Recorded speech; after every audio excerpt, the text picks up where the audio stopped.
that have already come into our email, so we don't want to duplicate, but if you can go ahead and put those questions in the chat, we will be issuing an FAQ and then updating that every week or as needed throughout the process. Again, we will answer a few questions. Again, it's also being recorded, so we will post this webinar as well as the PowerPoint and the FAQs, hopefully by the end of the week, but if not on Monday, so that you can go back and take a listen or ask more questions. So again, you are here to get some more information around RTFH's Super NOFO. As you can see from the agenda, we're going to walk through a little bit more on the designated activities and the funding available. Then I'm going to pass it over to Susan, who will go over the deadline and processes in Boston. And then Jess will talk about Zoom grants and your submission guidelines. And then if we have time, we'll do a little Q&A again with some of the questions we've already received. And if there's any sort of short answer ones in the chat that come up. So I'll have the grants and contracts team introduce themselves. Since some of you may be new to the group, I'll pass it over to Susan. Hi, I'm Susan Kim. I'm one of the grants and contracts managers. Hi, my name is Ranice Boston. I am also a grants and contracts manager. Hi, I'm Jess Torres. I'm the program analyst for the grants team. All right. Okay, next slide, please. So I'm just going to jump right in. All right, so just highlighting again, all of these things are in the Super NOFO, but we're going to talk a little bit more and just do some explanations in case folks were not clear. So in the NOFO, you'll find the funding that is available. So we have highlighted the rounds of funding that have been made available, and also identifying for folks that the city, the county, and the continuo receive funding. So this Super NOFO is just for the funding that the COC receives, and not for funding that the city or the county receives. The funding categories, the table on the right, we've broken out the rounds of funding that we are currently using for this NOFO and the initial carve-outs or set-asides that are allowable in the funding from the state.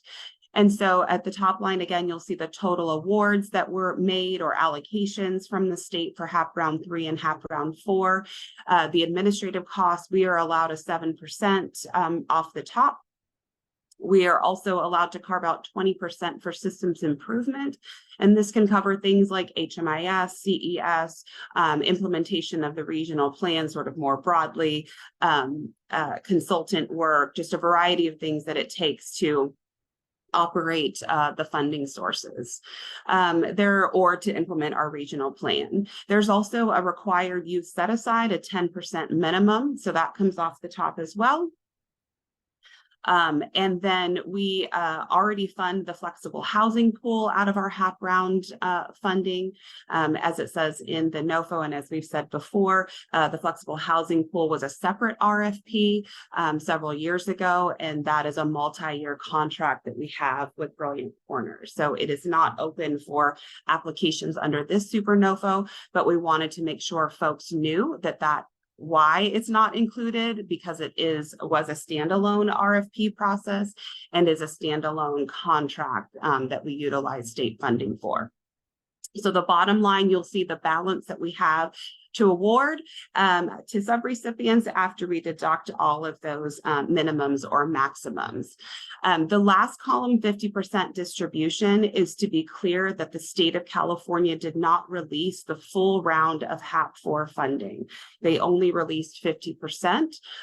So we wanted to be clear with folks as to why the dollar amount is less than the total allocation to the COC for HAP round 4. We don't know exactly when that funding will be released. There are requirements that we are still waiting for more specific direction from Cal ICH on when and how those funds will be released. So again, why you see language throughout the NOFO that we do have the right or the ability to add funding as it comes in and reallocate funding that isn't spent. And that has to do with how the state is rolling out this funding. Next slide, please. So I'm going to talk a little bit about the funding categories or activities that we have listed in the NOFO to give you a little bit more background and understanding. And so the first eligible activity to be funded is outreach with diversion-focused practices. And so we're really looking for programs or initiatives that include safe parking programs and that implement the outreach standards and are intentionally practice diversion. So all of these things are included in our regional plan, and you can find the standards and practices on our website of work that we do around outreach and diversion. And so we want to be very clear as well about what diversion is and is not. We know that there is some confusion in the community as other folks have programs called diversion that are a little bit different than what we are operating here as the COC. And so again, if you visit our website, we are updating that today with some more current documents. So please go there after today and take a look. But we want to be clear that when we talk about diversion as the COC, we are not talking about prevention for at risk of becoming homeless. We are talking about folks who are already experiencing homelessness and diverting them from the homeless response system. So when we talk about diversion, we talk about it as an intentional problem-solving conversation with people who have lost their housing to rapidly resolve their experience of homelessness and divert them from the homeless response system. So these are things like family reunification, someone who has income but doesn't have a deposit, but has located a unit. So to avoid them entering into shelter, entering into the homeless response system, into coordinated entry system, and really ideally diverting them from chronically homelessness is what we are talking about.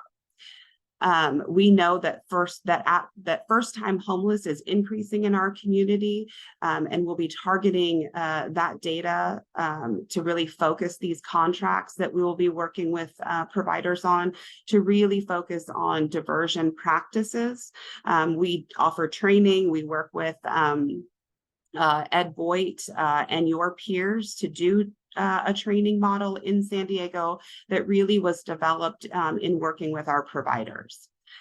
Attached to our diversion is what is called resolution strategies. If anybody has read the newspapers or watched TV this week, there was a big announcement from the Board of Supervisors and some of our philanthropic partners around an increase in funding for the resolution strategies funds. RTFH has administered a funding source that is flexible funding to support households that may need financial support to resolve their episode of homelessness.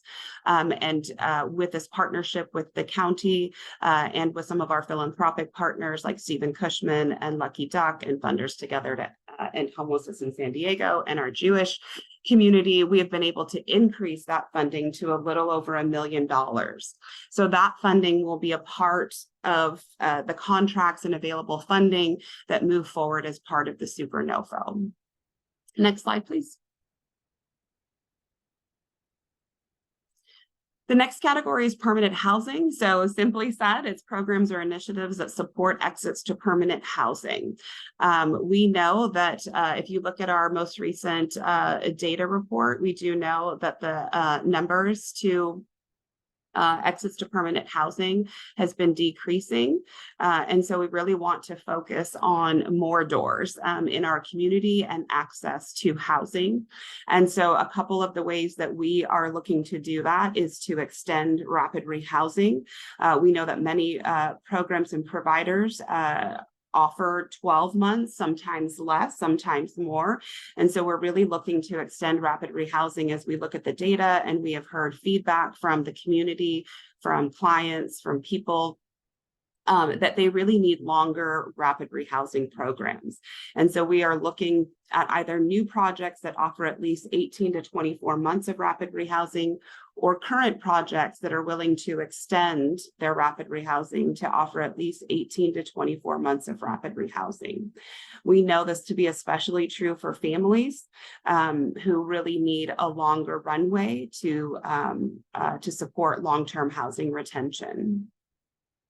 We also are looking at shared housing. Some of you participate in some shared housing work groups right now with townspeople and with RTFH and Ed Boyd. And so we will be looking at proposals that support the shared housing model and who are committed to working with the consultant, Chris Freed, that we have brought to the community to really implement this model, as we know that there aren't enough doors for people to live individually. And we also know that there are many people who want to reside together. So we're really focusing on the shared housing model and expanding that in San Diego. And then last is increasing housing stock in general. And so this can be projects that add housing stock through new developments or acquisition and rehab. And again, the flexible housing pool is already funded under this definition or activity. So this, I mean, we'll get to that a little bit later, but this sort of lends to, if you look at the funding, right, funding an entire new affordable housing project or a new project would be challenging, but that's where leveraging and partnering up can come into play. So we are encouraging, projects. We also, are looking at projects that are sort of shovel ready, who may just have a missing piece in there. So those are projects that would be eligible to submit an application to the NOFO. Next slide, please. So there's a category titled People with Lived or Living Experience of Homelessness. And so this is projects or initiatives specific to organizations established by people with lived experience or directly support the development and or inclusion of people with lived or living experience. So as it says here, it's really intended for organizations that focus on initiatives or programs specific to elevating people with lived experience of homelessness or lived expertise. So this can be an organization, again, that's established by someone with lived or living experience, or it can be an organization that has partnered or with a group, or is their primary focus is to foster expanding leadership roles for people with lived or living experience, to include people in decision-making processes, et cetera. So it can be both, right? People who have lived experience that have established an organization, or organizations that are partnering or, developing the community in these areas. We do have a carve out on the table in the NOFO that up to 5% of the funding is carved out for these proposals. It doesn't mean that a full 5% will be used. It depends on the proposals that we get, but we wanted to ensure that people understood this was a priority for the COC as it's written in our regional plan as well. Next slide, please. The next one is addressing racial equity. So again, projects or initiatives that are specific to the core principles of the regional plan around centering racial equity and social justice. The COC action plan addressing homelessness among Black San Diegans is incorporated into the regional plan and is also a standalone document. So we encourage you to really look at both of those when looking at your proposals. If you're incorporating racial equity work into your proposal, or it's a standalone project or initiative, we'll be looking for your proposals to be grounded in the regional plan and the COC action plan. Again, these are initiatives or projects that address the homeless system of care, centering equity, addressing racial disparities, dismantling racist policies, and ensuring equitable response to those experiencing homelessness. We've also, again, carved out up to 5% of available funding for these proposals. Next slide, please. I think this, okay, but I do have a couple of comments to kind of close out before I pass it over to Susan as I was talking. We want to make sure that folks recognize sort of the need to ensure that your applications are tied to the regional plan.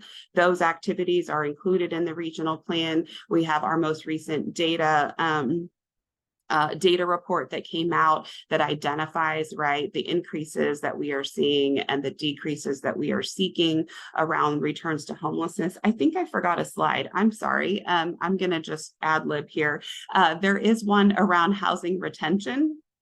I must have accidentally deleted it. And so the housing retention focus is, we know that in San Diego, 25% of folks return to the homeless response system after 2 years. So we are looking for proposals, again, either as standalone or incorporated into the rapid rehousing, the ability to focus on housing retention and what that means. You can look at the flexible housing pool model. Their model focuses on housing retention, in which we have 90%, 96% retention rate in the flexible housing pool as we focus on housing retention. You can look at other models across the country, or you yourself might be implementing something currently that is successful that you think you could expand or throughout our region. So again, it's sort of a broad category, but we want folks to be able to have some flexibility to propose, various initiatives, or again, you might be doing something on a small scale in your community as a provider that you think would meet those needs around returns to homelessness. And so it's submitting projects that really help us to address the rates of return to bring that number down as we continue to see that number go up in our community. So I'm going to pause there and pass it over to Susan. And I'll go through the questions a little bit to see if there's any on the portions I talked about that we might be able to answer at the end. Thanks, Lahala. So I'm going to go over just the big deadlines. This is not the full timeline. So the full timeline is embedded into the Super NOFO and on our website. So please refer to that. This timeline that I have here just lists kind of the big due dates. So our questions for any questions you may have is due by next Friday. And then the RFI, the request for information, is due by the following Monday, October 23rd. The link is embedded here. The slides will be available, or it's also on our website and embedded in the Super NOFO as well. So for you to submit an application, you do need to complete the RFI. It's a pretty simple form on Google. It's really important for you to fill that out on a timely basis, because Zoom grants can have issues. Please note that you're not obligated to apply, or you're not held to what is submitted in the RFI. So the things can change, but we do need you to submit the RFI so we can send you the link.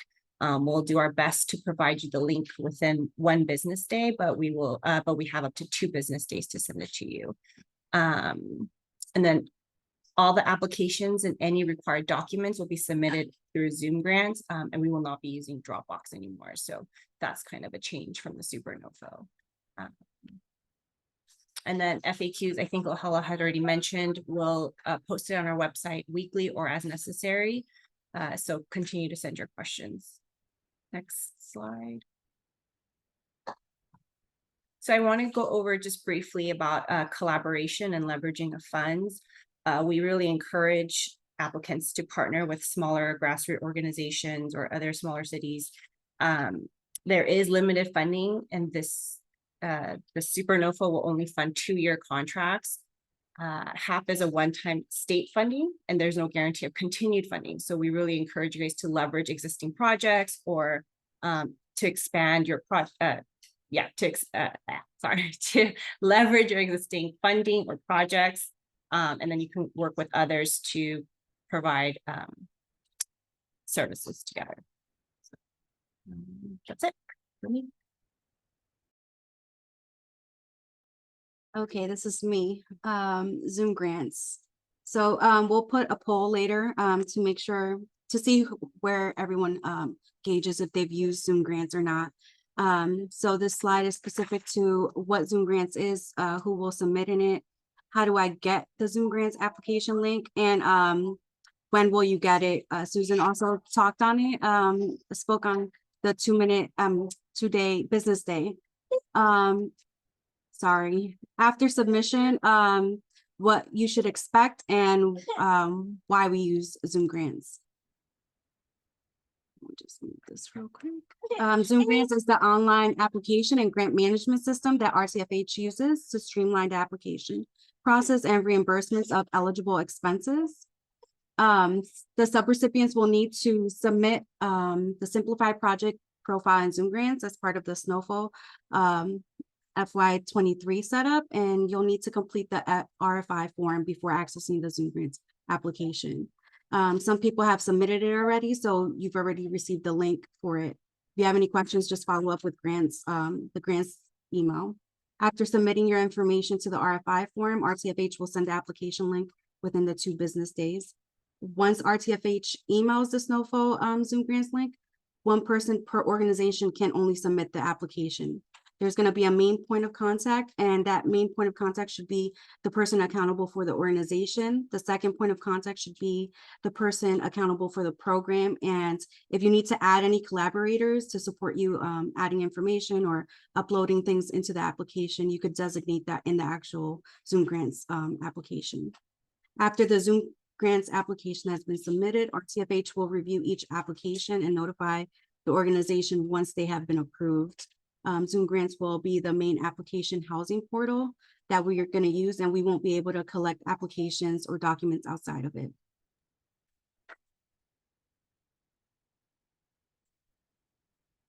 For the application, there's required documentation that you'll need to upload in Zoom grants. Once you get awarded, there's going to be additional documents that we're going to request. But just for the application, you'll need to do the project budget, evidence of 501c3 determination or unit of government letter, the most recent independent financial audit. This is waived for the city and county government applicants and only required if they're asking 250,000 or more. We also ask for the diversity, equity, and inclusion statements, also known as the DAI, and the policy or statement on how the organization engages with people with lived experiences, including stipends. Final thought with the Zoom grants is don't wait until the last minute, like Susan was saying, just because a lot of people going into the portal can make it go slower or it won't save. And then if we're off, we won't be able to help you get what you're trying to get to. We do ask for all the applications to be submitted by 10/31/23. And also we won't be able to give any extension for this deadline.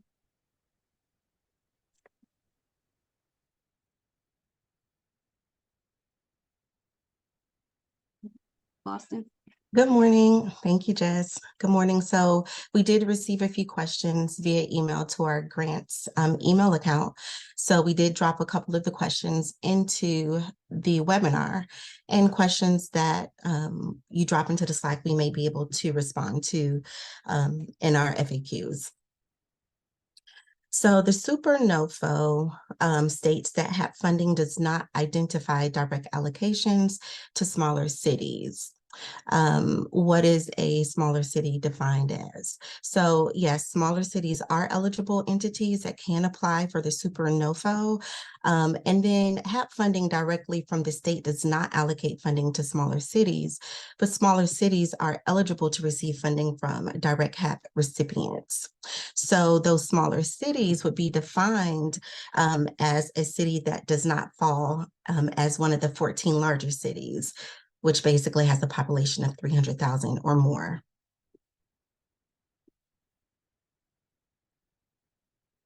And third-party help partners with their application, the answer to that is yes. Any organization applying for the RTFH SuperNOFO can receive assistance with their application through a third party. We have no policy or restrictions on the use of TA. What does the application review process look like? So RTFH will develop a committee to review the application. The committee will include consultants to ensure that the scope of work and the outcomes are in alignment with the regional plan and the best practices. When is the RFI due? The RFI is due on Monday, October 23rd, 2023 by 11:59 p.m. PST. So parties that's interested in submitting an application, as Susan previously mentioned, you would need to complete the RFI in order to receive the unique link to access Zoom grants. Can we, can we apply for funding for supportive services only to match to housing resource such as FYI vouchers? Supportive services only contracts will be dependent upon the proposed match in eligible funding. So again, these funds are one time. So we really want to be able to leverage the use of funds because funding supportive services becomes a challenge with no plan for sustainability. Question number 7, can you have more than one teaming partner? The answer is yes, you can have more than one teaming partner. There's no limit to the number of community partners in the application. So RTFH does encourage applicants to partner with smaller grassroots organizations, cities, and other stakeholders. Is there a minimum or maximum grant award? No minimum grant award.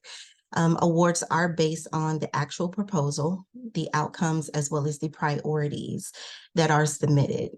So you just want to make sure that your request is in alignment with the regional plan.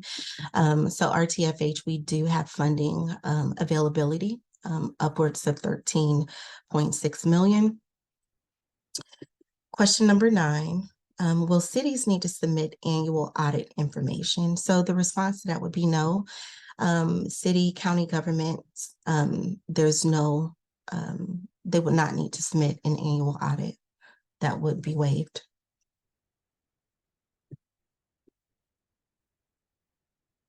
Can we request an advance if approved for funding?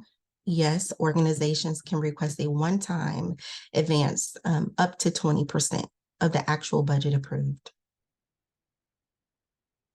Does unspent dollars from expiring funds roll over into the new NOFO? Whenever there's unspent funds that remain, RTFH will make the determination on how those funds will be further distributed.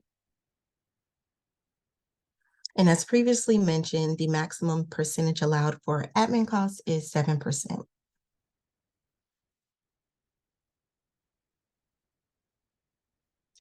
So our TFH website is listed here, and this link does take you directly to our NOFO landing. So all future questions, please email them to grants@rtfhsd.org. That is where we will be pulling all of the questions to include into our FAQ. And as Lahela mentioned, that FAQ will be updated as the questions are received. Lahela? Thank you, Boston. So I'm going to answer a few of the questions that have come up into the chat. So one was to ask for clarification, which Boston talked a little bit about the maximum award. So I'm just going to address that a little bit. So we did not establish minimums or maximums just because we aren't sure what people are going to want to do. But keep in mind that these are, there's about $13 million available. We are doing 2-year contracts. That funding, obviously, there will be more when round 4 comes out, but that would be for us to either be able to extend the contracts that we have or to award new contracts. So, if you submit an application for $13 million, it's not going to get approved, unless no one else submits an application. So I think that's sort of the caveat, is to just sort of keep that in mind, that we're looking to fund within those categories. So if you submit an application that is for all of the money that we have available, that obviously isn't going to get funded because we're trying to address multiple priorities in our community. Someone did ask if there's something that's being prioritized within the activities more than something else. I think sort of an answer to that is that sort of yes, in the sense that, so for the outreach with diversion, that will definitely be funded because we have the resolution strategies that goes along with that. And we have, the new investment of a little over $1 million in flexible funding. So we will need to have contracts around outreach and diversion. how we prioritize that is where we look at the regional plan and the data that we have around first-time homeless that's been coming out lately. And so I'm just trying to give you like an example of how we'll walk through that process when we see the applications. Is that we'll be looking again for regional, right? We address the region, the entire region. So we need to make sure that we're balanced and that we have providers or projects, programs happening throughout our entire region, not just in the city, not just in, you know, one particular area, but throughout the region. So it's sort of balancing all of those things as applications come in for the different projects. We also, so all of those sort of 4 categories are our priorities. We could fund many other things. There's many other eligible uses that are allowed for these funds, but those are the areas that we're focused on in our region. As far as there's also a question on the Bezos Day 1. So there's $4.5 million available under Bezos Day 1. So you're not applying. So just to clarify, because I think there's a question in the chat about this too, you're not applying for a type of funding. That's the point of the SuperNOFO, is we've put all of the funding together to streamline this so that you're not having to do an application for this funding, an application for that funding. You're submitting an application for an activity or project, and we determine which funding will be used for that because we matched funding that has similar eligible uses or similar restrictions or no restrictions, right? So that's why we paired the funding together in the way that we have. There was a question about, can you apply for the philanthropic dollars? So again, you're not applying for specific dollars, you're applying for those activities. And I think that is probably in relationship to the resolution strategies funding. So that is not a separate application. That is funding that will go along like it does currently. We currently, those providers who are contracted with RTFH have access to the resolution strategies funding. And that is intentional design so that we can ensure that the funds being used are in support of the diversion training and the diversion eligible activities that we talk about in San Diego and train to. It also has will have specific reporting requirements attached to it. It has to be, they're entered in, well, we currently do it as well, but it's HMIS so that we can ensure that folks are in our HMIS and that there isn't a duplication of services happening throughout the region. You're identifying the activities that you're funding and the dollar amount that you're funding. So those go hand in hand and are not separate applications or separate funding sources. It's really just a call out that there is flexible funding available for providers who contract for the outreach with diversion practices. So hopefully that's clear. And then I think the last one and then we can go through Boston and Susan if you see any in there that we want to answer. I think the last one I want to answer is, and I'll go back through while you all are talking, is when we talk about partnering or collaborative applications. And so again, our goal is to increase capacity in our community. We know that some of you work with really small organizations that you believe would be great working in this. They may not be homeless service providers, but they may be, providers or organizations who are working alongside our homeless response system or working alongside homeless service providers that you think could be fostered into this work and be supportive in whatever ways that you feel align with our regional plan and our priorities. And so really encouraging folks to, and we did that with the HEAP funding. For those of you that were received funding under that, we had some of our larger organizations like the Salvation Army act as an umbrella organization, and then they had multiple smaller organizations as sub-recipients of their contract, and that helped sort of build that out so that they don't carry all of the financial responsibility. So that would be one example of a collaborative application, is a large provider could have sub-recipients. Again, another example is maybe you're, a developer and you have been working with this really small organization organization and you think they should, you know, come a little bit more into this work, but need, you know, some more funding to do that, you could either do a joint application or you could, you know, sort of be their supporter, you know, in helping them do the application and sort of lift up their work and partner in that way. So we're sort of open into what that means to you all. Again, you all are very connected within your communities, and it's that group that you think, man, if there was some funding available that would help them get going, you know, or get them to the next level, that's who we want you to be thinking about as well. And then if Susan or Boston, if you see any in there you want to answer. Kat, if you see any questions that we should answer. Again, we will go through all of them and answer them anyways when we do the FAQ, but hoping to kind of address some of the big ones that you might have now. I answered one question in the chat, but I can read it out loud. One of the questions was if there will be separate contracts for the Bezos and then for the HAB. So there won't be separate contracts, or the terms and conditions of the contracts going to be the same for all the award applicants. You know, what's going to be different is obviously your scope of work and your budget and things like that, but the terms and conditions are going to be the same. So the base, and then just as a reminder, the Bezos Day One is focused on family homelessness, right? So so while it's combined with this, obviously it will be for projects that are addressing families. So what we didn't talk about in this webinar are the people goals, which I think there's a question about single folks. So if you go to the regional plan, right, we have 5 people goals in our community. It's to, you know, reduce chronically homeless, address older population or aging population, youth, and families and veterans. So your project should be or proposal should be tied to one or more than one of those or those people goals when you're submitting. Amy, I did see your question, so that is one I wanted to answer. So yes, you potentially could leverage your COC, and one example would be like the rapid rehousing.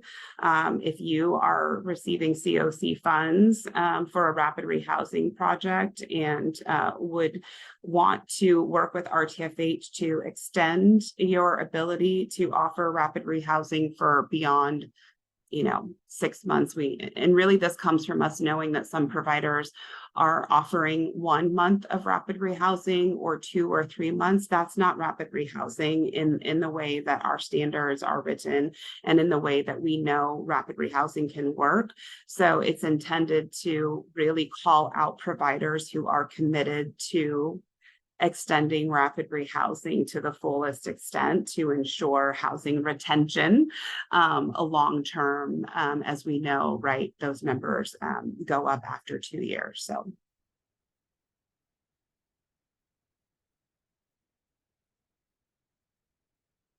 any other ones you guys? I can scroll back through, but I wasn't sure if there were any other ones. We have about Someone 5. Asked if we need a specific budget template or if they could just submit what they have.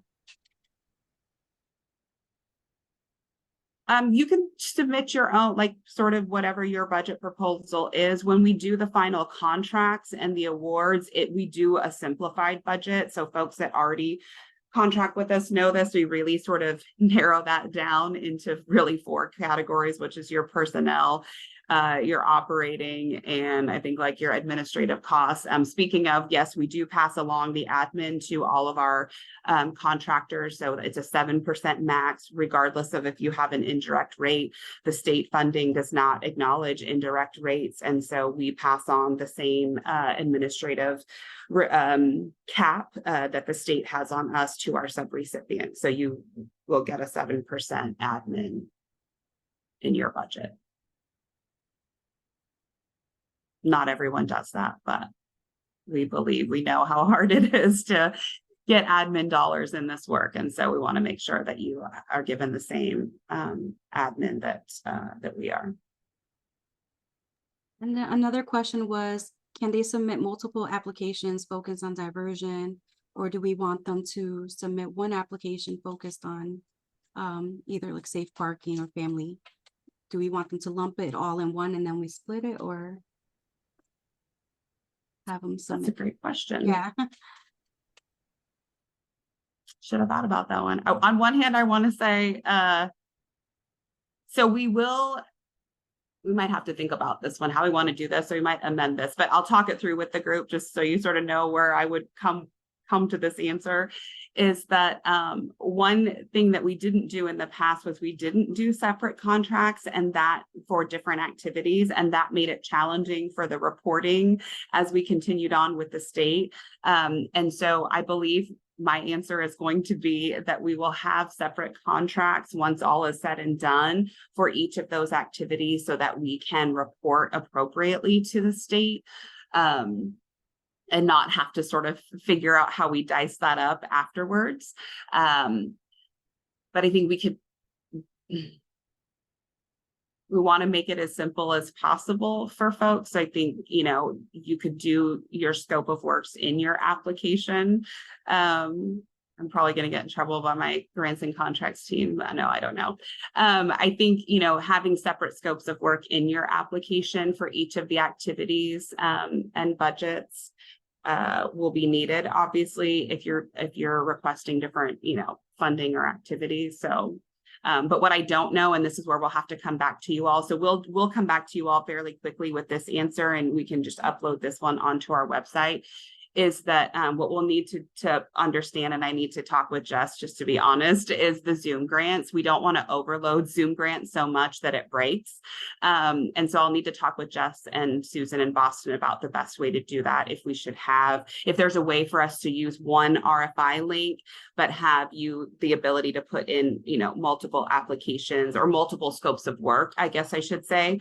Like, we don't need multiple descriptions of your organization. Like, we tried to cut a lot of those things out or minimize that, so we don't need you to submit that like 5 times. So, but we would obviously need separate scopes of work. So we'll get back to you on sort of the final response to that, but it'll be dependent, I think, on Zoom grants and how simple we can make it for you all to be able to do that.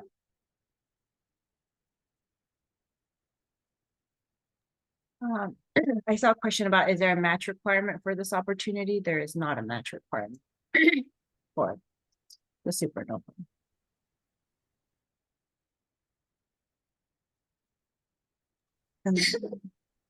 If there's no big questions that we want to answer or kind of scrolling through, I'll explain the Bezos. Somebody did say that they don't understand what the Bezos is. And so that is on our website too. We sort of have a narrative about when we received the funding, and there's an article and there's links to the actual Bezos website and what their priorities are.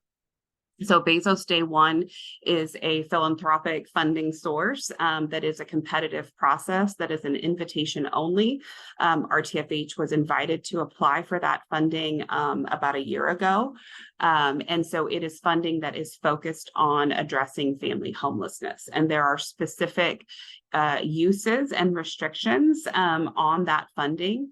It's broad enough so that we can address family homelessness largely defined. When we talk about family homelessness, it can be multi-generational families, it can be non-traditional families, right? And we submitted that in our application because when we did some listening sessions with our community, with providers and with people with lived experience, they really talked about being able to expand the definition of families to include, you know, grandparents, aunts, right? Really that extended family structure.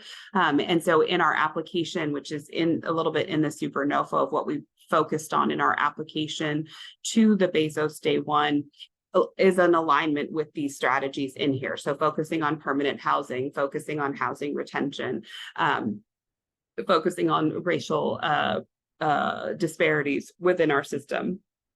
And so that funding, there was $5 million awarded to RTFH to use over a 5-year period. So it can be used, you know, sort of at any point in that 5 years. And, you know, how we spend that money can vary as long as it's spent within the 5 years. So 500,000 of that was allocated to RTFH for administration of the funds and for particular projects or initiatives to support the efforts. And we've identified $4.5 million to go back out into the community.